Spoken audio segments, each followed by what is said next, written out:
welcome back to the deep dive. Okay, let's talk about that feeling. You know the one, you're standing in a new place, maybe a completely empty apartment, thousands of miles from everything familiar. It's a lot. It really is. That emotional weight of relocating, it's intense. People talk about homesickness, but it's often deeper than just missing your family. It's mentally, physically draining.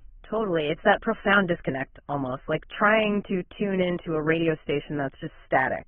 And that sheer exhaustion, right? Having to figure out every single social cue, every little cultural thing, even just basic stuff like groceries. It's relentless. Especially, I think, for fresh migrants. We hear this a lot from people moving, say, from parts of Africa to Europe or North America. This constant question, how do I fit in here and still hold on to, onto home? Exactly. And that distance, it demands more than just saying, oh, I miss home. You need something practical, a sort of psychological lifeline. Which brings us to our mission for this deep dive. We've gone through a lot of research on integration, migrant experiences, mental health, and we've pulled out some really actionable strategies. We're calling it the 5-step fix for finding your anchor when you're feeling adrift. That idea of an anchor, it's so important. It's that tether, that psychological connection back to where you came from. It stops you feeling like you're just floating. Right, and anchors can show up in really unexpected ways. I have this friend, Martha. She's Nigerian, moved to the UK recently. Okay. And she told me she was missing home so badly, she started watching Nollywood films nonstop on YouTube. That makes sense. Familiarity, comfort. But here's the thing that got me. Martha hated Nollywood films back in Lagos. Actively avoided them, never a fan. Oh, wow. Okay, that is surprising. So it wasn't about watching something she actually liked. Not at all. It was purely about having that sound of home in the background, the accents, the way people argued, even the, slightly dodgy camera work she used to complain about. Yeah, I get that. It became this grounding thing for her. It flips the script on what comfort really means sometimes. It's not always about your favorite things. Exactly. It was the everyday stuff, the cultural background noise she'd probably taken completely for granted. That's what became her anchor. A fantastic example. Sometimes the most powerful connections are hidden in plain sight, in the things we barely notice back home. So if you're out there listening and looking for your own lifeline, let's unpack this 5-step strategy. It's all about balancing fitting in with holding on to who you are. Right. Let's start with the outward-facing stuff. The effort you need to put into building roots where you are now. Okay, step 1. You really have to explore and embrace your new environment. I know that temptation, especially when you're tired from the move, is just to stay inside, but the research is pretty clear. You got to push yourself. Yeah, you do. There's this concept from migration studies called cognitive mapping. Basically, when you first arrive, everything is unfamiliar. Every street, every shop, every bus route, it puts a huge load on your brain. Right. Constant processing. Exactly. So by actively getting out there, visiting local spots, figuring out the transport, even just learning little local customs, you're forcing your brain to build new mental maps, to make the unfamiliar familiar. Okay, but let's be real. That sounds exhausting. If you're maybe looking for a job or sorting out paperwork for school, isn't vegging out with some TV sometimes all you can manage? Why push so hard right at the start? It's a fair question, but think of it like this. That initial exhaustion you feel navigating everything new, it gets way better once you know the ropes, once some things become automatic. Okay. So pushing yourself to explore early on actually reduces the long-term mental effort of feeling lost all the time. Mm-hmm. You're basically investing a bit of energy now for much bigger psychological relief later. Ah, I see. So it's like front-loading the effort to save energy down the line. That makes a lot of sense. It really does. Now, one important point from our sources is exploration needs to be smart. People say, get lost to find your way, which is great advice for learning an area. Mm-hmm. But you have to be careful where you get lost.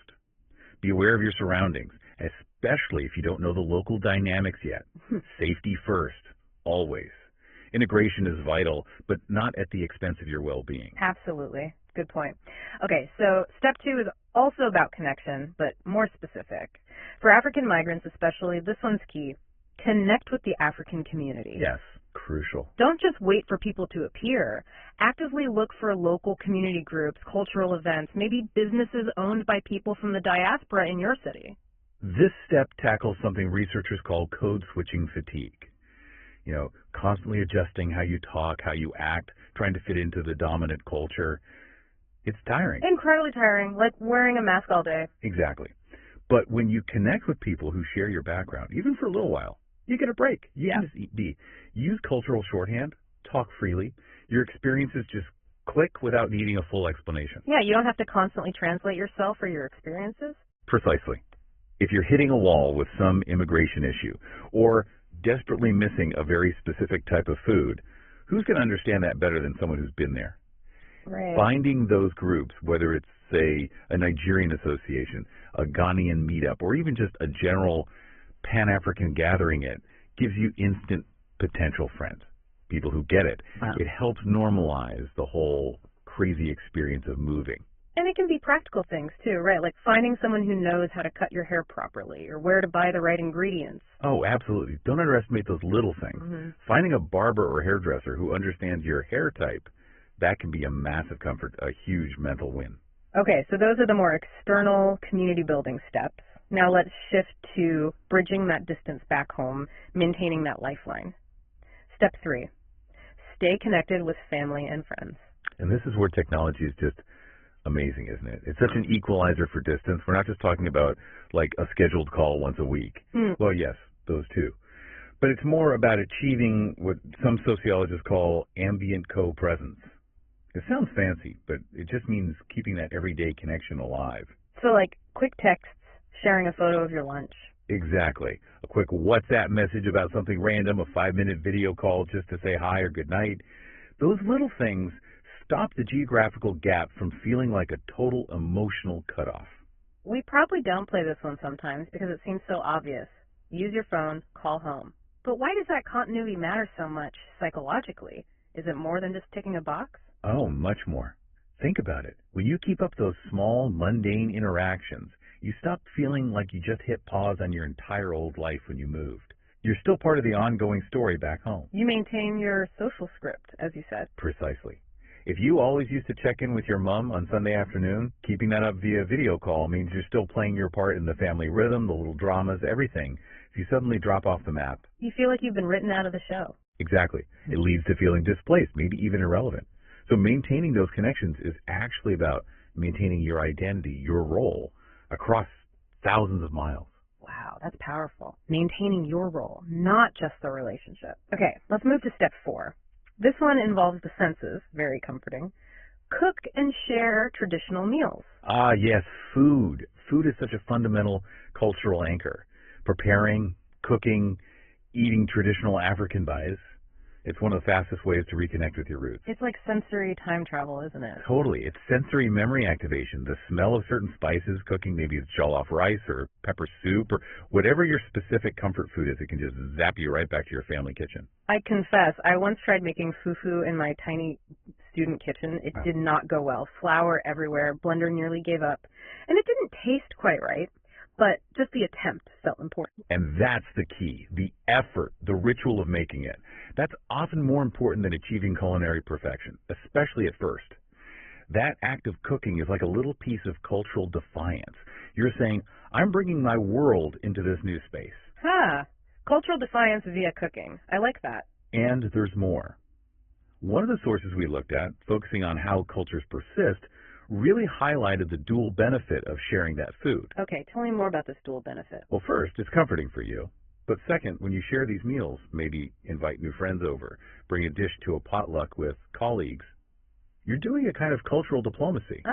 Turning the unfamiliar into something delicious. Exactly. You make your culture accessible, warm, inviting.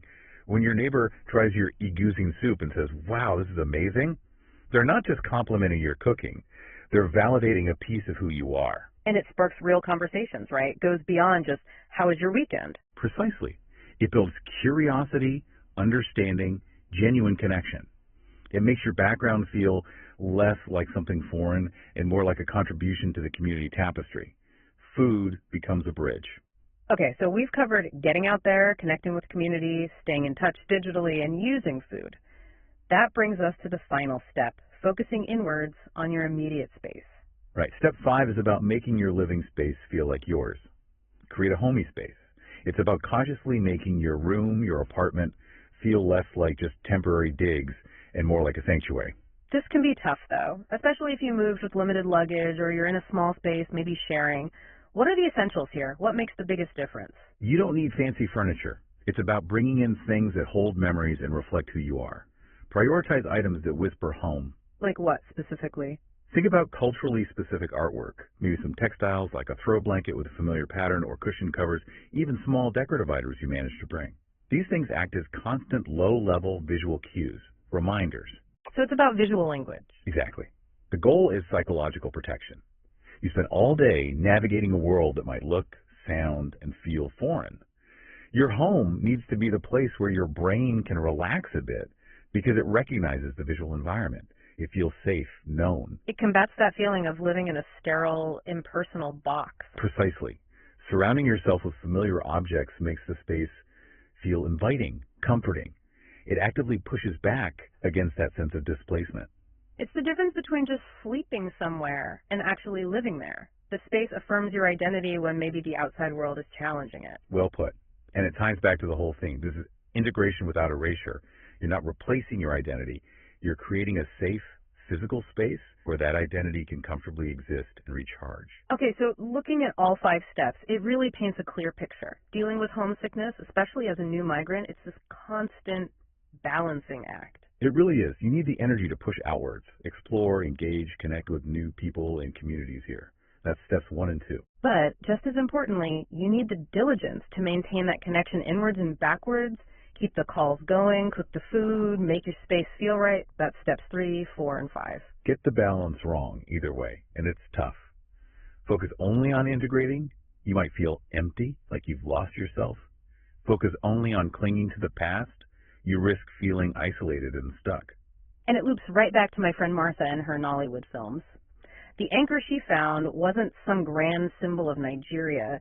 It was the background noise she used to tune out. Yeah, the culture that was just there, whether she actively liked that specific part of it or not, it defined her environment. And what struck me from the research and from stories like Martha's is that the strongest anchors often aren't the things you thought you'd miss most, not the big landmarks or favorite possessions. Often, no. It's the unremarkable stuff, the everyday background details, the pervasive bits of culture you barely registered until they were gone. Those seem to carry the most unexpected emotional weight. So as you're working through these 5 steps, reaching out, connecting back, making your space yours, here's something to chew on, a final thought for you listening. Go on. Thinking about creating that sanctuary, maintaining that lifeline, how can you look for those unexpected comforts, the things you maybe didn't appreciate, maybe even dislike back home? Could those an old regional song, a specific street food smell you stumble upon, a type of decoration you never cared for, actually become your most powerful, most personal